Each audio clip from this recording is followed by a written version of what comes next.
ॐ श्री उच्छिष्टमहागणपतिध्यानम्। मूलाधारे सुयोन्याखे चिदग्निवरमण्डले समासीनं पराशक्ति विग्रहं गणनायकं रत्नोत्पलसमप्रख्यं नीलमेघसमप्रभं रत्नप्रभालसद्दीप्त मुकुटाञ्चितमस्तकम् करुणारसुधाधारा द्रवादक्षित्रयान्वितम् अक्षिकुच्छी महावक्ष्यः गण्डसूकादिभूषणम् पाशाङ्कुशे चुकोदण्ड पञ्चबाणालसत्करम् नीलकान्तिघनीभूत नीलवाणी सुपार्श्वकम् सुत्रिकोणाख्यनीलाङ्ग रसास्वादन तत्परम् पत्न्यालिङ्गतवामाङ्गम् सप्तमात्रिनिसेवितं ब्रह्म विष्णु महेन्द्रादि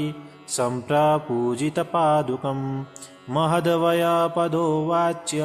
पादुकामन्त्रसारकं नवावरणयज्ञाख्य वरीवश्याविधिप्रियं पञ्चावरणयज्ञाख्य विधिसम्पूज्य पादुकम् अखण्डकोटिब्रह्माण्डा मण्डलेश्वरमव्ययम् रदनाक्षरसपूर्ण मन्त्रराजस्वरूपिणं गिरिव्याहृतिवर्णात्मा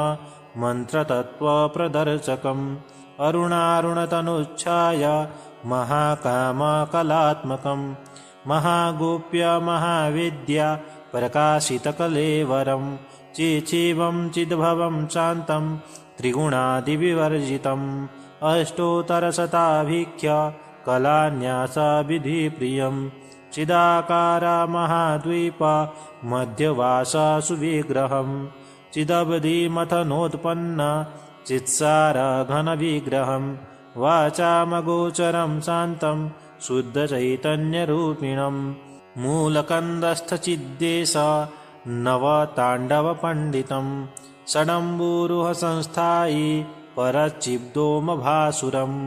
अकारादिक्षकारान्त वर्णलक्षितचित्सुखम् अकाराक्षरनिर्दिष्ट प्रकाशमयविग्रहम् अकाराख्यविमर्शात्मा प्रभादीप्ता जगत्त्रयम्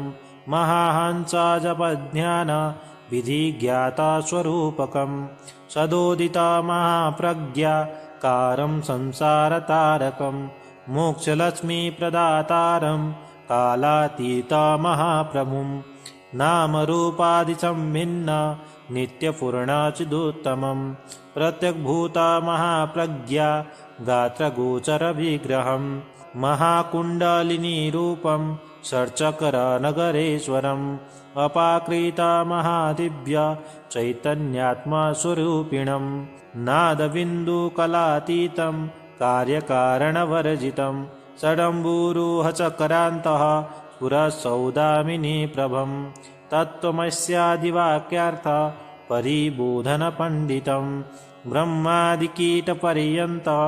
व्याप्तसंवित्सुधारकम् इच्छाज्ञानक्रियानन्द सर्वतन्त्रस्वतन्त्रिणीं हृदयग्रन्थिविद्विद्या दर्शनोऽशुकमासनं पञ्चकृत्य परेशानं महात्रयीपुरविग्रहं श्रीचक्रराजमध्यस्थ शून्यग्राममहेश्वरं ब्रह्मविद्यास्वरूप श्रीललितारूपधारिणं वशिन्याद्यावृतं साध्यम् अद्वयानन्दवर्धनम् आदिशङ्कररूपेश दक्षिणामूर्तिपूजितम् असंपृष्टमहाप्रज्ञा विख्याद्वैतस्थितिप्रभम् एवं सञ्चितये देवम् उच्छिष्टगणनायकं नीलतारासमेतं तु सच्चिदानन्दविग्रहम् मूलाधारे सुयोन्याखे चिदग्निवरमण्डले समासीनं पराशक्ति विग्रहं गणनायकं रत्नोत्पलसमप्रख्यं नीलमेघसमप्रभं रत्नप्रभालसद्दीप्त मुकुटाञ्चितमस्तकम् करुणारसुधाधारा द्रवादक्षित्रयान्वितम् अक्षिकुच्छी महावक्ष्यः गण्डसूकादिभूषणम् पाशाङ्कुशे चुकोदण्ड पञ्चबाणालसत्करं नीलकान्तिघनीभूत नीलवाणी सुपार्श्वकम् सुत्रिकोणाख्यनीलाङ्ग रसास्वादन तत्परं पत्न्यालिङ्गतवामाङ्गं सप्तमात्रिनिसेवितं ब्रह्म विष्णु महेन्द्रादि सम्प्रपूजितपादुकं महद्वयपदो वाच्य पादुकामन्त्रसारकं नवावरणयज्ञाख्य वरीवश्या विधिप्रियं पञ्चावरणयज्ञाख्य विधि सम्पूज्य पादुकम् अखण्डकोटिब्रह्माण्डा मण्डलेश्वरमव्ययं रदनाक्षरसपूर्ण मन्त्रराजस्वरूपिणं गिरिव्याहृतिवर्णात्मा मन्त्रतत्त्वप्रदर्शकम् अरुणारुणतनुच्छाय महाकामकलात्मकं महागोप्य महाविद्या प्रकाशितकलेवरं चिच्छिवं चिद्भवं शान्तं त्रिगुणादिविवर्जितम् अष्टोत्तरशताभिख्य कलान्यासविधिप्रियं चिदाकार महाद्वीप मध्यवासा सुविग्रहं चिदवधिमथनोत्पन्न चित्सारघनविग्रहं वाचामगोचरं शान्तं शुद्धचैतन्यरूपिणं मूलकन्दस्थचिद्देश नवताण्डवपण्डितं षडम्बुरुहसंस्थायि परचिद्दोमभासुरम् अकारादिक्षकारान्त वर्णलक्षितचित्सुखम् अकाराक्षरनिर्दिष्ट प्रकाशमयविग्रहम् अकाराख्यविमर्शात्मा प्रभादीप्ता जगत्त्रयं महाहंसजपध्यान विधिज्ञातस्वरूपकं सदोदिता महाप्रज्ञा कारं संसारतारकं मोक्षलक्ष्मीप्रदातारं कालातीतमहाप्रभुं नामरूपादिसम्भिन्न नित्यपूर्णचिदुत्तमं प्रत्यग्भूतमहाप्रज्ञा गात्रगोचरविग्रहं महाकुण्डलिनीरूपं षट्चक्रनगरेश्वरम् अपाकृतमहादिव्य चैतन्यात्मस्वरूपिणं नादबिन्दुकलातीतं कार्यकारणवर्जितं षडम्बुरुहचक्रान्तः पुरसौदामिनीप्रभं तत्त्वमस्यादिवाक्यार्थ परिबोधनपण्डितं ब्रह्मादिकीटपर्यन्त व्याप्तसंवित्सुधारकम् इच्छाज्ञानक्रियानन्द सर्वतन्त्रस्वतन्त्रिणीं हृदयग्रन्थिविद्या दर्शनोऽशुकमासनं पञ्चकृत्य परेशानं महात्रयीपुरविग्रहं श्रीचक्रराजमध्यस्थ शून्यग्राममहेश्वरं ब्रह्मविद्यास्वरूप श्रीललितारूपधारिणं वशिन्याद्यावृतं साध्यम् अद्वयानन्दवर्धनम् आदिशङ्कररूपेश दक्षिणामूर्तिपूजितम् असंतृष्टमहाप्रज्ञा विख्याद्वैतस्थितिप्रभम् एवं सञ्चितये देवम् उच्छिष्टगणनायकं नीलतारासमेतं तु सच्चिदानन्दविग्रहम् मूलाधारे सुयोन्याखे चिदग्निवरमण्डले समासीनं पराशक्ति विग्रहं गणनायकं रत्नोत्पलसमप्रख्यं नीलमेघसमप्रभं रत्नप्रभालसद्दीप्त मुकुटाञ्चितमस्तकं करुणारसुधाधारा द्रवादक्षित्रयान्वितम् अक्षिकुच्छी महावक्ष्यः गण्डशूकादिभूषणं पाशाङ्कुशे चुकोदण्ड पञ्चबाणालसत्करं नीलकान्तिघनीभूत नीलवाणी सुपार्श्वकं सुत्रिकोणाख्यनीलाङ्ग रसास्वादन तत्परं पत्न्यालिङ्गतवामाङ्गं सप्तमात्रिनिसेवितं ब्रह्म विष्णु महेन्द्रादि सम्प्रपूजितपादुकं महद्वयपदो वाच्य पादुकामन्त्रसारकं नवावरणयज्ञाख्य वरीवश्या विधिप्रियं पञ्चावरणयज्ञाख्य विधि सम्पूज्य पादुकम् अखण्डकोटिब्रह्माण्डा मण्डलेश्वरमव्ययम् रदनाक्षरसपूर्ण मन्त्रराजस्वरूपिणम् गिरिव्याहृतिवर्णात्म मन्त्रतत्त्वप्रदर्शकम् अरुणारुणतनुच्छाय महाकामकलात्मकम् महागोप्य महाविद्या प्रकाशितकलेवरम् चिच्छिवं चिद्भवं शान्तं त्रिगुणादिविवर्जितम् अष्टोत्तरशताभिख्य कलान्यासविधिप्रियम् चिदाकार महाद्वीप मध्यवास सुविग्रहम् चिदवधिमथनोत्पन्न चित्सार घनविग्रहम् वाचामगोचरं शान्तं शुद्धचैतन्यरूपिणम् मूलकन्दस्थचिद्देश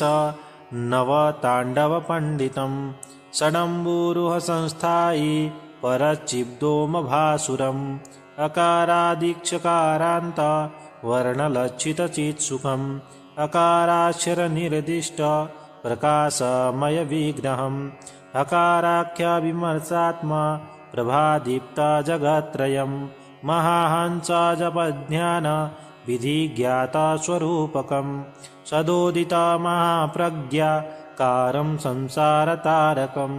मोक्षलक्ष्मीप्रदातारं कालातीतमहाप्रभुम् नामरूपादिसम्भिन्न नित्यपूर्णचिदुत्तमम् प्रत्यग्भूतमहाप्रज्ञा गात्रगोचरविग्रहम् महाकुण्डलिनीरूपं षट्चक्रनगरेश्वरम् अपाकृतमहादिव्य चैतन्यात्मस्वरूपिणम्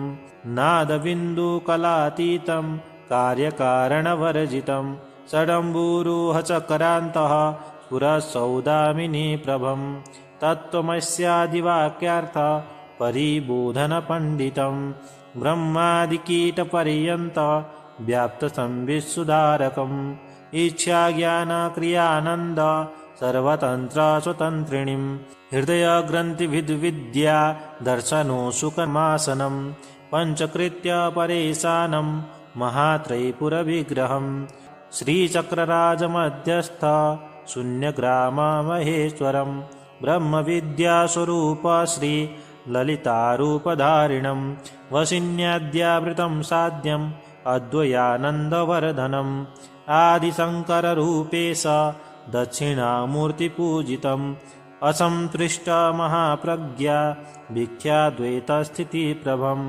एवं सञ्चितये देवम् उच्छिष्टगणनायकम् नीलतारासमेतं तु सच्चिदानन्दविग्रहम् मूलाधारे सुयोन्याखे चिदग्निवरमण्डले समासीनं पराशक्ति विग्रहं गणनायकम् रत्नोत्पलसमप्रख्यं नीलमेघसमप्रभम् रत्नप्रभालसद्दीप्त मुकुटाञ्चितमस्तकम् करुणारसुधाधारा द्रवादक्षित्रयान्वितम् अक्षिकुच्छी महावक्ष्यः गण्डशूकादिभूषणम् पाशाङ्कुशेचुकोदण्ड पञ्चबाणालसत्करम् नीलकान्तिघनीभूत नीलवाणी सुपार्श्वकम् सुत्रिकोणाख्यनीलाङ्ग रसास्वादनतत्परम् पत्न्यालिङ्गतवामाङ्गम् सप्तमात्रीनिसेवितम् ब्रह्मविष्णुमहेन्द्रादि सम्प्रपूजितपादुकम् महद्वयपदोवाच्य पादुकामन्त्रसारकम् नवावरणयज्ञाख्य वरीवश्याविधिप्रियम् पञ्चावरणयज्ञाख्य विधिसम्पूज्य पादुकम् अखण्डकोटिब्रह्माण्डा मण्डलेश्वरमव्ययम् रदनाक्षरसपूर्ण मन्त्रराजस्वरूपिणम् गिरिव्याहृतिवर्णात्म मन्त्रतत्त्वप्रदर्शकम् अरुणारुणतनुच्छाय महाकामकलात्मकम् महागोप्य महाविद्या प्रकाशितकलेवरम् चिच्छिवं चिद्भवं शान्तं त्रिगुणादिविवर्जितम् अष्टोत्तरशताभिख्य कलान्यासविधिप्रियम् चिदाकारा महाद्वीप मध्यवासा सुविग्रहं चिदवधिमथनोत्पन्न चित्सार घनविग्रहं वाचामगोचरं शान्तं शुद्धचैतन्यरूपिणं मूलकन्दस्थचिद्देश नवताण्डवपण्डितं षडम्बुरुहसंस्थायी परचिद्व्योमभासुरम्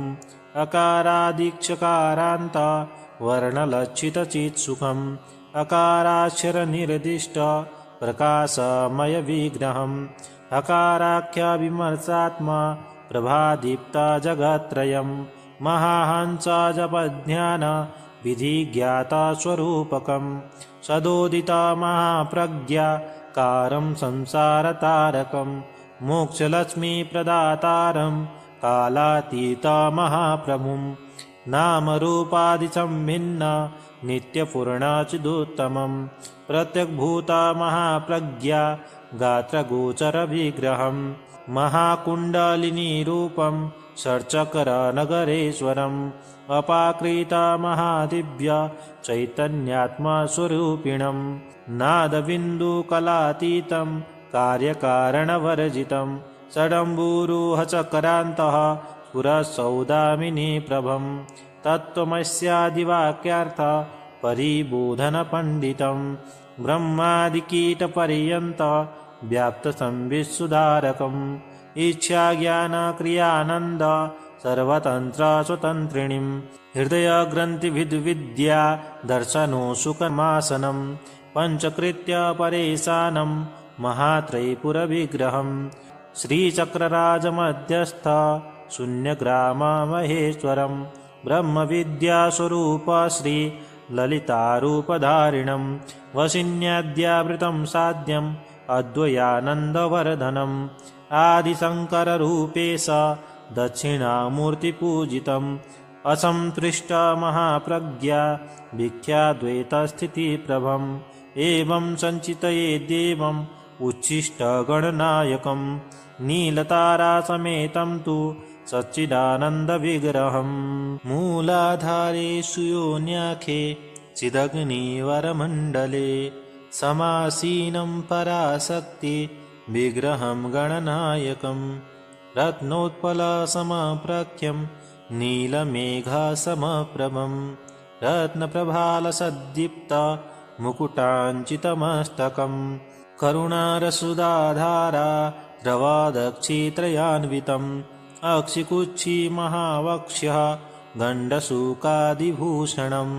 पाशाङ्कुशेचुकोदण्ड पञ्चबाणालसत्करं नीलकान्तिघनीभूत नीलवाणी सुपार्श्वकं सुत्रिकोणाख्यनीलाङ्ग रसास्वादनतत्परं पत्न्यालिङ्गतवामाङ्गं सप्तमात्रिनिसेवितं ब्रह्मविष्णुमहेन्द्रादि सम्प्रपूजितपादुकं महद्वयपदोवाच्य पादुकामन्त्रसारकं नवावरणयज्ञाख्य वरीवश्याविधिप्रियं पञ्चावरणयज्ञाख्य विधिसम्पूज्यपादुकम् अखण्डकोटिब्रह्माण्डा मण्डलेश्वरमव्ययं रदनाक्षरसपूर्ण मन्त्रराजस्वरूपिणं गिरिव्याहृतिवर्णात्म मन्त्रतत्त्वप्रदर्शकम् अरुणारुणतनुच्छाय महाकामकलात्मकं महागोप्यमहाविद्या प्रकाशितकलेवरं चिचिवं चिद्भवं शान्तं त्रिगुणादिविवर्जितम् अष्टोत्तरशताभिख्य कलान्यासविधिप्रियं चिदाकारा महाद्वीप मध्यवासा सुविग्रहं चिदवधिमथनोत्पन्न चित्सारघनविग्रहं वाचामगोचरं शान्तं शुद्धचैतन्यरूपिणं मूलकन्दस्थचिद्देश नवताण्डवपण्डितं षडम्बुरुहसंस्थायी परचिद्व्योमभासुरम् अकारादीक्षकारान्त वर्णलक्षितचित्सुखम् अकाराक्षरनिर्दिष्ट प्रकाशमयविग्रहम् अकाराख्यविमर्शात्मा प्रभादीप्ता जगत्त्रयम् महाहंसजपध्यान विधिज्ञाता स्वरूपकं सदोदिता महाप्रज्ञा कारं संसारतारकं मोक्षलक्ष्मीप्रदातारं कालातीता महाप्रभुं नामरूपादिसंभिन्न नित्यपूर्णचिदुत्तमं प्रत्यग्भूता महाप्रज्ञा गात्रगोचरविग्रहं महाकुण्डलिनीरूपं षट्चक्रनगरेश्वरम् अपाकृता महादिव्य चैतन्यात्मस्वरूपिणं नादबिन्दुकलातीतं कार्यकारणवर्जितं षडम्बुरुहचक्रान्तः पुरःसौदामिनी प्रभं तत्त्वमस्यादिवाक्यार्थ परिबोधनपण्डितं ब्रह्मादिकीटपर्यन्त व्याप्तसंवित्सुधारकम् इच्छाज्ञानक्रियानन्द सर्वतन्त्रस्वतन्त्रिणीं हृदयग्रन्थिविद्या दर्शनोऽशुकमासनं पञ्चकृत्य परेशानं महात्रयीपुरविग्रहं श्रीचक्रराजमध्यस्थ शून्यग्राममहेश्वरं ब्रह्मविद्यास्वरूप श्रीललितारूपधारिणं वसिन्याद्यावृतं साध्यम् अद्वयानन्दवर्धनम् आदिशङ्कररूपेश दक्षिणामूर्तिपूजितम् असंतृष्टमहाप्रज्ञा विख्याद्वैतस्थितिप्रभम् एवं सञ्चितये देवम् उच्छिष्टगणनायकम् नीलतारासमेतं तु सच्चिदानन्दविग्रहम् मूलाधारे सुयोन्याखे चिदग्निवरमण्डले समासीनं पराशक्ति विग्रहं गणनायकम् रत्नोत्पलसमप्रख्यं नीलमेघसमप्रभं रत्नप्रभालसद्दीप्त मुकुटाञ्चितमस्तकं करुणारसुधाधारा द्रवादक्षित्रयान्वितम् अक्षिकुच्छी महावक्ष्यः गण्डशूकादिभूषणं पाशाङ्कुशेचुकोदण्ड पञ्चबाणालसत्करं नीलकान्तिघनीभूत नीलवाणी सुपार्श्वकं सुत्रिकोणाख्यनीलाङ्ग रसास्वादनतत्परं पत्न्यालिङ्गतवामाङ्गं सप्तमात्रीनिसेवितं ब्रह्मविष्णुमहेन्द्रादि सम्प्रपूजितपादुकं महद्वयपदोवाच्य पादुकामन्त्रसारकं नवावरणयज्ञाख्य वरीवश्याविधिप्रियं पञ्चावरणयज्ञाख्य विधिसम्पूज्यपादुकम् अखण्डकोटिब्रह्माण्डा मण्डलेश्वरमव्ययं रदनाक्षरसपूर्ण मन्त्रराजस्वरूपिणं गिरिव्याहृतिवर्णात्म मन्त्रतत्त्वप्रदर्शकम् अरुणारुणतनुच्छाय महाकामकलात्मकं महागोप्यमहाविद्या प्रकाशितकलेवरं चिचिवं चिद्भवं शान्तं त्रिगुणादिविवर्जितम् अष्टोत्तरशताभिख्य कलान्यासविधिप्रियं चिदाकारा महाद्वीप मध्यवाससुविग्रहं चिदवधिमथनोत्पन्न चित्सारघनविग्रहं वाचामगोचरं शान्तं शुद्धचैतन्यरूपिणं मूलकन्दस्थचिद्देश नवताण्डवपण्डितं षडम्बुरुहसंस्थायि परचिद्दोमभासुरम् अकारादिक्षकारान्त वर्णलक्षितचित्सुखम् अकाराक्षरनिर्दिष्ट प्रकाशमयविग्रहम् अकाराख्यविमर्शात्मा प्रभादीप्ता जगत्त्रयम् महाहंसजपध्यान विधिज्ञाता स्वरूपकम् सदोदिता महाप्रज्ञा कारं संसारतारकं मोक्षलक्ष्मीप्रदातारं कालातीता महाप्रभुं नामरूपादिसंभिन्न नित्यपूर्णचिदुत्तमं प्रत्यग्भूता महाप्रज्ञा गात्रगोचरविग्रहं महाकुण्डलिनीरूपं षट्चक्रनगरेश्वरम् अपाकृता महादिव्य चैतन्यात्मस्वरूपिणं नादबिन्दुकलातीतं कार्यकारणवर्जितं षडम्बूरुह चक्रान्तः पुरःसौदामिनी प्रभं तत्त्वमस्यादिवाक्यार्थ परिबोधनपण्डितं ब्रह्मादिकीटपर्यन्त व्याप्तसंवित्सुधारकम् इच्छाज्ञानक्रियानन्द सर्वतन्त्रस्वतन्त्रिणीं हृदयग्रन्थिविद्विद्या दर्शनोऽशुकमासनं पञ्चकृत्य परेशानं महात्रयीपुरविग्रहं श्रीचक्रराजमध्यस्थ शून्यग्राममहेश्वरं ब्रह्मविद्यास्वरूप श्रीललितारूपधारिणं वशिन्याद्यावृतं साध्यम् अद्वयानन्दवर्धनम् आदिशङ्कररूपेश दक्षिणामूर्तिपूजितम् असंतृष्टमहाप्रज्ञा विख्याद्वैतस्थितिप्रभम् एवं सञ्चितये देवम् उच्छिष्टगणनायकम् नीलतारासमेतं तु सच्चिदानन्दविग्रहम् मूलाधारेषु योन्याखे चिदग्निवरमण्डले समासीनं पराशक्ति विग्रहं गणनायकं रत्नोत्पलसमप्रख्यं नीलमेघसमप्रभं रत्नप्रभालसद्दीप्त मुकुटाञ्चितमस्तकं करुणारसुधाधारा द्रवादक्षित्रयान्वितम् अक्षिकुच्छिमहावक्ष्यः गण्डसूकादिभूषणं पाशाङ्कुशेचुकोदण्ड पञ्चबाणालसत्करं नीलकान्तिघनीभूत नीलवाणीसुपार्श्वकं सुत्रिकोणाख्यनीलाङ्ग रसास्वादनतत्परं पत्न्यालिङ्गतवामाङ्गं सप्तमात्रीनिसेवितं ब्रह्मविष्णुमहेन्द्रादि सम्प्रपूजितपादुकं महद्वयपदोवाच्य पादुकामन्त्रसारकं नवावरणयज्ञाख्य वरीवश्याविधिप्रियं पञ्चावरणयज्ञाख्य विधिसम्पूज्यपादुकम् अखण्डकोटिब्रह्माण्डा मण्डलेश्वरमव्ययं रदनाक्षरसपूर्ण मन्त्रराजस्वरूपिणं गिरिव्याहृतिवर्णात्मा मन्त्रतत्त्वप्रदर्शकम् अरुणारुणतनुच्छाय महाकामकलात्मकं महागोप्यमहाविद्या प्रकाशितकलेवरं चिचिवं चिद्भवं शान्तं त्रिगुणादिविवर्जितम् अष्टोत्तरशताभिख्य कलान्यासविधिप्रियं चिदाकारा महाद्वीप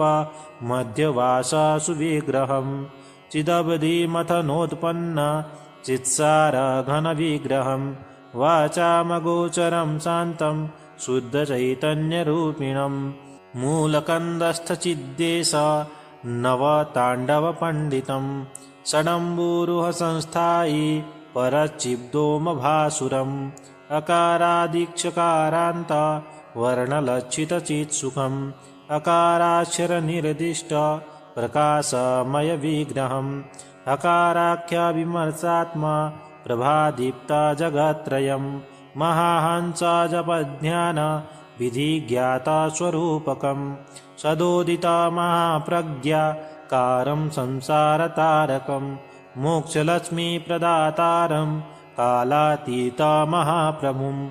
नामरूपादिसंभिन्न नित्यपूर्णचिदुत्तमं प्रत्यग्भूतमहाप्रज्ञा गात्रगोचरविग्रहं महाकुण्डलिनीरूपं षट्चक्रनगरेश्वरम् अपाकृतमहादिव्य चैतन्यात्मस्वरूपिणं नादबिन्दुकलातीतं कार्यकारणवर्जितं षडम्बूरुहचक्रान्तः पुरःसौदामिनी प्रभं तत्त्वमस्यादिवाक्यार्थ परिबोधनपण्डितं ब्रह्मादिकीटपर्यन्त व्याप्तसंवित्सुधारकम् इच्छाज्ञानक्रियानन्द सर्वतन्त्रस्वतन्त्रिणीं हृदयग्रन्थिविद्विद्या दर्शनोऽशुकमासनं पञ्चकृत्य परेशानं महात्रयीपुरविग्रहं श्रीचक्रराजमध्यस्थ शून्यग्राममहेश्वरं ब्रह्मविद्यास्वरूप श्री ललितारूपधारिणं वसिन्याद्यावृतं साध्यम् अद्वयानन्दवर्धनम् आदिशङ्कररूपेश दक्षिणामूर्तिपूजितम् असंतृष्टमहाप्रज्ञा भिक्षाद्वैतस्थितिप्रभम् एवं सञ्चितये देवम् उच्छिष्टगणनायकम् नीलतारासमेतं तु सच्चिदानन्दविग्रहम् इति श्री उच्छिष्टमहागणपतिं ध्यानं सम्पूर्णम्।